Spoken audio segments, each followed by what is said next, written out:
नमस्कार, मी डॉक्टर अंजली स्वागत करते तुम्हा सर्वांचं सुंदर माझे घर या आपल्या यूट्यूब चॅनेलवर। फ्रेंड्स, आज आपण पाहणार आहोत शरीरातील युरिक ॲसिड का वाढते, कोणत्या ठराविक व्यक्तींमध्ये युरिक ॲसिड वाढण्याचे प्रमाण जास्त असते आणि युरिक ॲसिड वाढली तर त्याची नेमकी लक्षणे काय निर्माण होतात। यासाठी व्हिडिओ शेवटपर्यंत नक्की पहा। व्हिडिओ आवडला तर व्हिडिओसाठी नक्की लाईक करा, इतरांसोबत शेअर करा आणि ज्यांनी आपल्या चॅनलला सबस्क्राईब केले नसेल त्यांनी आपल्या चॅनलला नक्की सबस्क्राईब करा। सर्वात आधी समजून घ्या की युरिक ॲसिड नेमके कसे वाढते।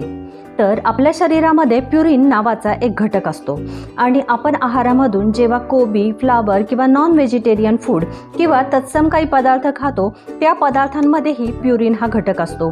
ज्यावेळी आपण अशा पदार्थांचं सेवन करतो त्यावेळी त्यामध्ये असलेल्या प्युरिनचे मेटाबॉलिझम अर्थातच चयापचय होते आणि त्यामध्ये असलेला प्युरिन हा घटक ब्रेकडाऊन होतो आणि त्यापासून आपल्या शरीरामध्ये युरिक ॲसिड फॉर्म होते। हे युरिक ॲसिड ब्लड फ्लोमधून किडनीमध्ये जाते। युरिक ॲसिडचे किडनीमध्ये फिल्ट्रेशन होऊन युरिक ॲसिड हे शरीराबाहेर टाकले जाते। परंतु जेव्हा हे युरिक ॲसिड किडनीमधून शरीराबाहेर टाकले जात नाही त्यावेळी हे आपल्या शरीरामध्ये कुठे ना कुठेतरी डिपॉझिट व्हायला सुरुवात होते आणि मग शरीरातील युरिक ॲसिडची लेवल वाढते।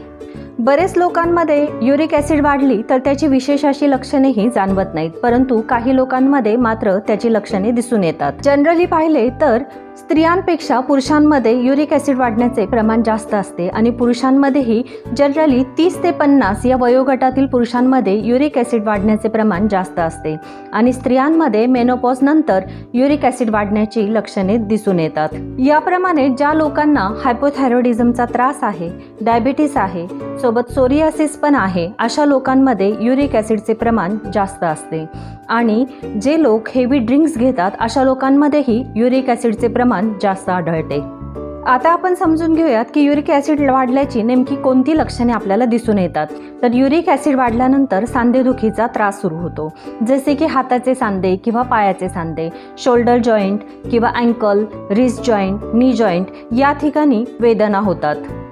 सांध्याच्या ठिकाणी वेदना तर असतातच, सोबतच सांध्याच्या ठिकाणी सूज असते, त्या ठिकाणी लाली येते। जॉईंट्सला स्पर्श केला असता त्या ठिकाणी गरमपणा जाणवतो। काही वेळा त्या ठिकाणी हात लावला तरीही वेदना होतात।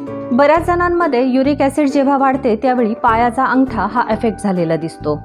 युरिक ॲसिड जेव्हा वाढते त्यावेळी युरिक ॲसिड हे क्रिस्टल्स म्हणजे खड्यांच्या फॉर्ममध्ये जमा व्हायला सुरुवात होते। बरेचदा युरिक ॲसिडची लेवल वाढली तर त्यामध्ये एकापेक्षा जास्त जॉईंट्स एफेक्ट व्हायला सुरुवात होते। पायाच्या अंगठ्याच्या भागामध्ये जर एखादं नोड्यूल फॉर्म झालं किंवा रिस्ट जॉईंटच्या ठिकाणी जरी एखादे नोड्यूल दिसले तर आपल्या शरीरातील युरिक ॲसिडची लेवल ही प्रत्येकाने नक्की चेक करून घेणे गरजेचे आहे। युरिक ॲसिडचे क्रिस्टल जर किडनीमध्ये जमा होऊ लागले तर त्यामुळे किडनी स्टोनचा त्रास होऊ शकतो। यावेळी युरिनला त्रास होणे, युरिनला सारखे सारखे जाऊ लागणे, युरिनला धूसर होणे किंवा युरिनमधून रक्त जाणे किंवा डार्क रंगाची युरिन होणे यासारखी लक्षणे दिसू लागतात। बरेच वर्षांपासून जर युरिक ॲसिड वाढलेले असेल तर त्वचेखाली सुद्धा युरिक ॲसिड हे जमा होऊ लागते। युरिक ॲसिडचे क्रिस्टल्स ज्यावेळी जॉईंट्समध्ये जमा होतात त्यावेळी नोड्यूल फॉर्म होतो किंवा हाड वाढल्यासारखे वाटते। याला मेडिकल भाषेमध्ये टोफाय लंप असे म्हणतात। काही वेळा कानाच्या वरच्या भागामध्येही या प्रकारचे टोफाय दिसून येतात।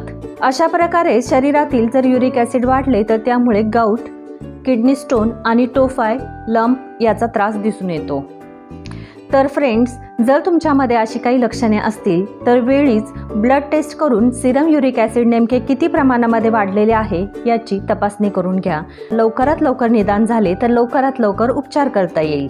या पुढच्याच व्हिडिओमध्ये मी घेऊन येणार आहे की सिरम युरिक ॲसिड जर वाढलेले असेल तर आपल्या आहारामध्ये नेमके कोणते पदार्थ खावेत, कोणते पदार्थ खाऊ नयेत। यासाठी आपल्या चॅनलसोबत नक्की कनेक्ट रहा आणि जर तुम्हाला आजचा व्हिडिओ आवडला तर या व्हिडिओसाठी नक्की लाईक करा आणि ज्यांनी आजपर्यंत सबस्क्राईब केले नसेल त्यांनी नक्की सबस्क्राईब करा। पुन्हा भेटूयात अशाच एका इन्फॉर्मेटिव्ह टॉपिकसोबत। तोपर्यंत stay safe, stay healthy. Thank you.